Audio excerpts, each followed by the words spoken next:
Hello, everybody. Let's go ahead and go over the uh, next review sets 4 through 7.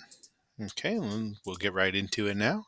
So the first problem asks you to write an exponential function represented by the graph.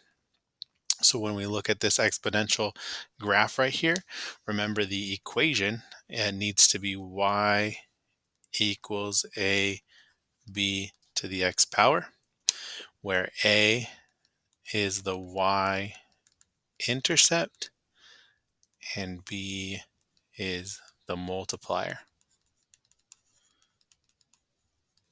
So when we look at this graph, we can clearly see the y-intercept is right here. So the y-intercept is 8. So in this problem, a is 8. And then to find the multiplier, we've said this in the previous video, you can take any y value and divide it by the one that came before it. Remember, you have to use the whichever one you're choosing, you have to use the one to the left of it, the one before it, to find the multiplier.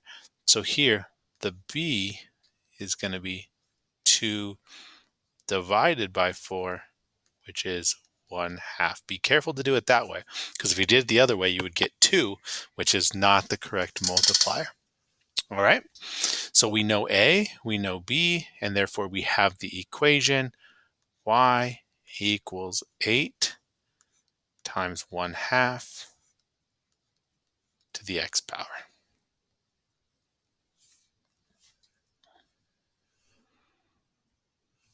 All right. On to the next problem. Select all the key features that apply to the equation. So here we have f of x equals 3 times 1/4 to the x power. We know the starting value here is 3. So that's the y-intercept. Remember, it starts at the y-intercept. So the y-intercept is at 3. This right here, over 3 up 0, that would be an x-intercept. The y-intercept is always the y value when x is 0. So we're going to use that one. It's not going to be these other two. They're there to trick you.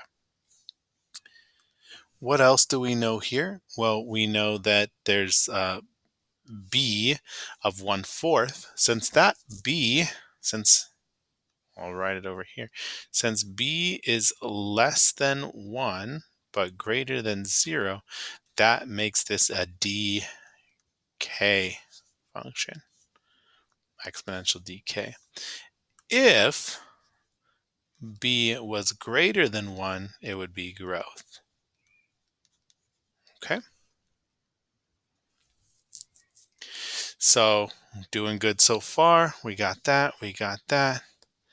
And then remember, the b is the multiplier, so it's not going to be a multiplier of 3. It's a y-intercept of 3.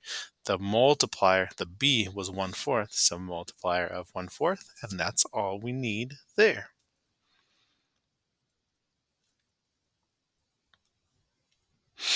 Okay, the next problem says write an exponential function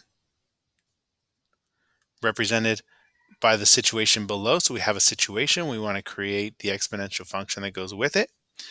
Your starting annual salary of $35,000 increases by 4% each year. So this is an exponential growth / decay. This is where we use that equation y equals a times 1 plus r to the t power, or minus if it was going down. However, this says increases, so we know it is the plus. So all we have to do on these type of problems is plug in what we have into our equation. So a is the starting value. We started with 35,000. Y equals 35,000 times 1 plus the interest rate. The interest rate here is 0.04. Don't forget to convert this to a decimal. 4%. The decimal is normally right here, even though it's not written, and we're going to move it 1, 2 places to the left, put it there, and then we need to plug in that 0 to get 0.04%, like that. And then it doesn't tell us how many years it's in the account, so we just call that T still, keep it T years, and there is my equation. Y equals 35,000 times 1 plus 0.04 to the T power.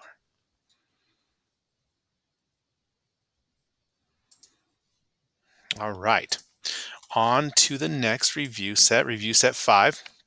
Which graph below matches the function -2 times 2 to the x power? Okay, well, let's start here. Remember, this is my y-intercept, so it can't be this one because that has a positive 2 y-intercept. It could be this one. This crosses at -2 there, so maybe. Let's keep looking at the other options. Can't be this one. This is +2. And it could be this one because that crosses at -2 also. Okay, so then the multiplier is 2. So from -2, if we multiply that times 2, we should have -4 as the next point. So over 1 down to -4. There it is. This is my answer. How do I know it's not this one? Well, this one, if I multiply -2 and get a bigger number, this becomes -1, then that wouldn't really, it would be dividing by 2, not multiplying by 2. So it couldn't be that one.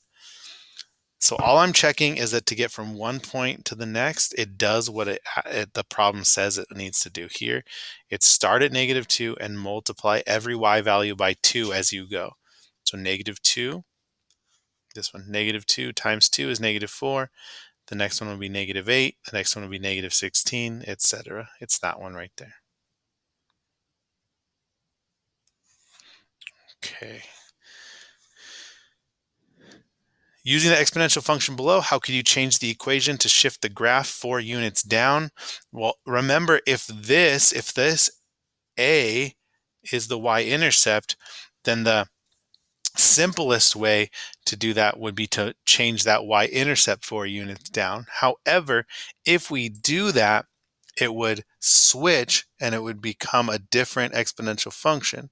So the trick here, because we don't want this to switch from positive to negative, so the trick here is to just subtract 4 from the end.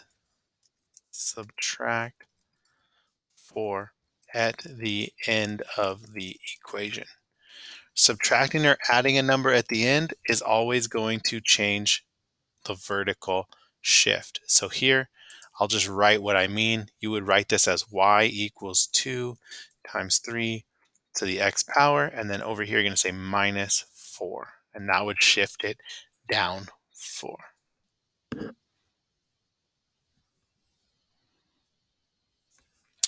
All right.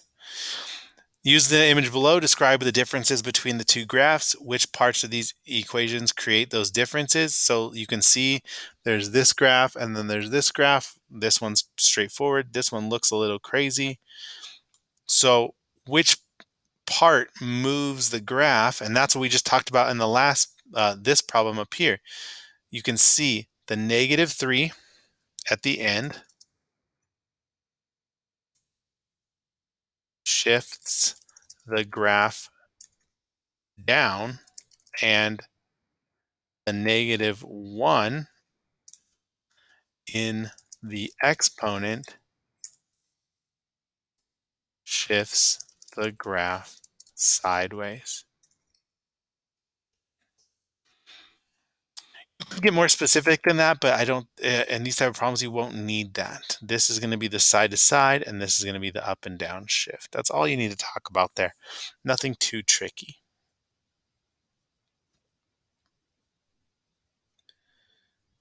Okay, you guys, let's go on to the next problem set. Review set number 6. It says you purchase a car in 2010 for $25,000. The value of the car decreases by 14% annually. Describe and correct the error in finding the value of the car in 2015. So here's what a student did. we remember our formula, y, that's kind of hard to see. Let me clear that out. Y equals a times 1 plus r to the t power if it's growth, or we could have a times 1 minus r to the t power if it's decay. When you look at this problem right here, the key word here is decreases. So since it's decreasing, we're going to use this version right here, meaning decreasing going down. So we're going to have the subtraction, and that's what they did wrong here. Notice they did 1 plus r here, but it needs to be 1 minus r. So how would we change this? Well, we'd get rid of this, we'd get rid of this, and we would rewrite the equation as v of t equals 25,000 times 1 minus 0.14 to the t power, 1 minus r. That would reduce to v of t equals 25,000 times 0.86 to the t power. And so that is where we would plug in our 5, right? It's from 2010 to 2015, 5 years have passed. So we would plug 5 into that and get our correct answer there. So V of 5 equals 25,000 times 0.86 to the 5th power. Then plug it in your calculator.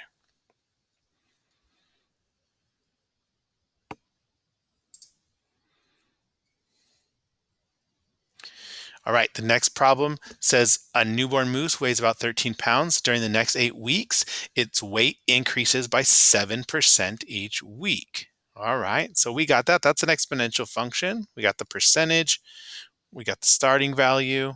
Y equals 13 times 1 plus 0.07 to the t power.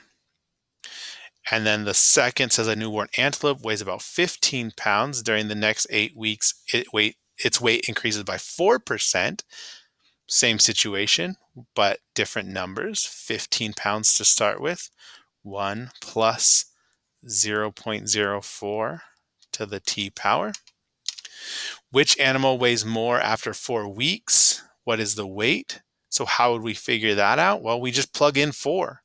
So I'm not going to do this one all the way through for you because I think you guys can do it using your calculators, but I'll just write it out. To find out this answer, we plug in 4. Y equals 13 times 1.07 to the 4th. Y equals 13 times 1.04 to the 4th. Actually, let's I can do that real quick. Let's plug that in our calculator.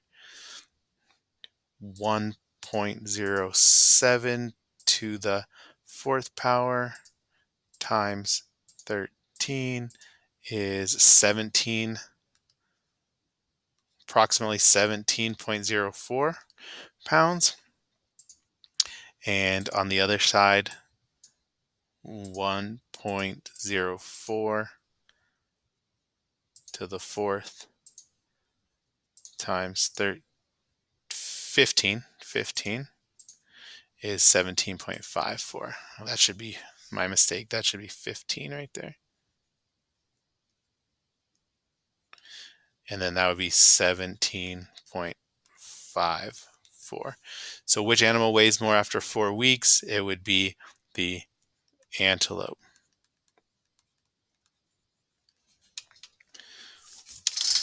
Now, which animal weighs more after 16 weeks? Same thing, but we plug in 16.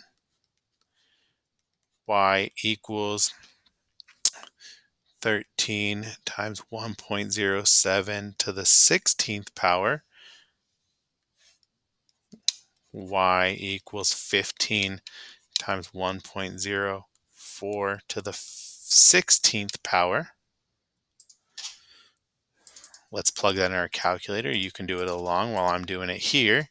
To the 16th power times 15 is 28.09.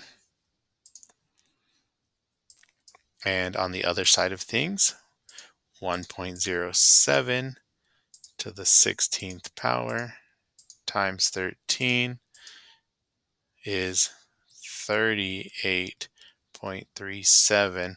So here, the which animal weighs more after 16 weeks? It would be the moose. And you can see the differences between those two weights.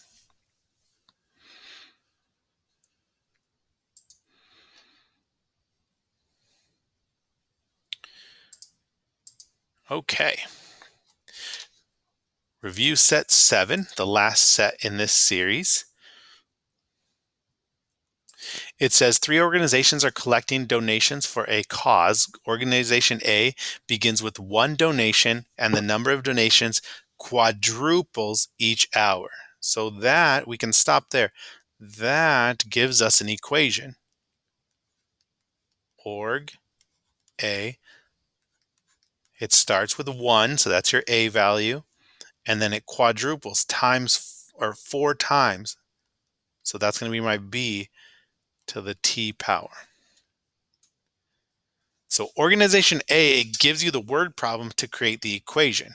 Organization B gives you this table, and organization C gives you this graph.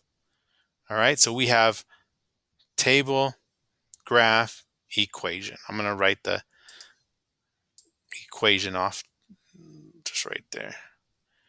It'll get stuck, but we can move it down. We can rewrite it. Okay, so we got all of that. Cool, good to go. What type of function represents the numbers of donations collected by organization A? Well, that is, what type of equation is that? That's an exponential function, A, B to the T power. So that is an exponential function. What is the average rate of change of organization C over the first 4 hours?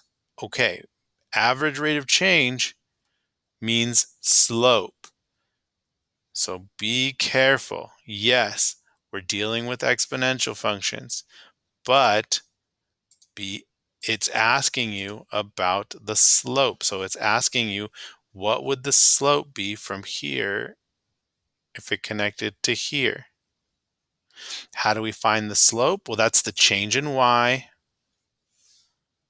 Average rate of change is the change in y divided by the change in x. How much does y change? Well, y goes from 0 to 64. So that goes up by 64. How much does x change? X goes from 0 to 4. So that goes up by 4. 64 divided by 4 makes 16. The average rate of change is 16. What does that mean in the context of this problem? Well, that means we can expect 16 donations per hour in organization C.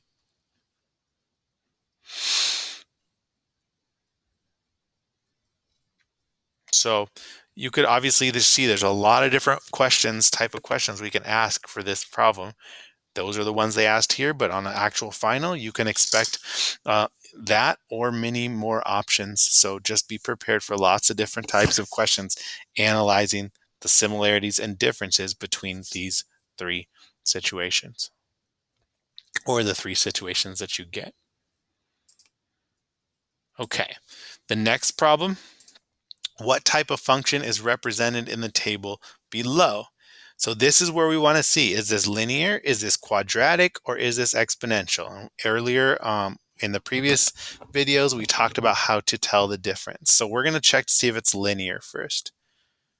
When I go from one y value to the next, am I going up at a constant rate? So to get from -3 to -1, I add 2. From -1 to 1, I add 2. From 1 to 3, yes. From 3 to 5, yes. It has a constant rate of change. So this is linear.